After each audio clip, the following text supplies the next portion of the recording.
Paolo Avellino, emosyonal sa last day taping ng The Alibay. Hindi maitago ang emosyon ni Paolo Avellino sa huling araw ng taping ng hit series na The Alibay.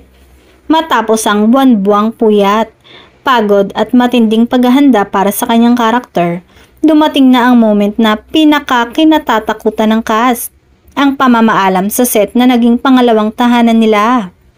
Binigyan diin ng aktor na hindi lamang trabaho ang The Alibay, kundi isang pagkakataong mas makilala ang sarili bilang aktor. Ibinahagi rin niya na maraming eksena ang nagpaiyak, nagpalakas ng loob at nagbukas ng panibagong appreciation para sa craft ng acting. Isa ito sa mga pinakamalapit sa puso ko, sabi umano ni Paolo sa isang heartfelt message. Hindi rin nagpahuli ang cast at staff sa pagpapakita ng suporta. Maraming yakapan, biruan at throwback stories ang naganap sa set. Tila reunion ng pamilyang ayaw pang magkahiwa-hiwalay.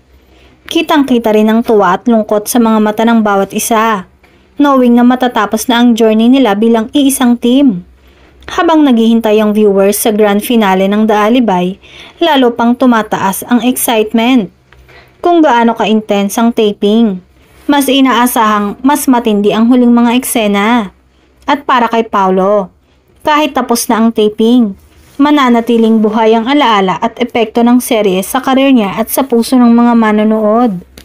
Samantala, hindi pa man nagwawakas ay nag-aabang na ang mga tagahanga sa susunod na proyekto ni Paolo at marami ang humihiling na makasama niya ulit ang aktres na si Kim Chiu.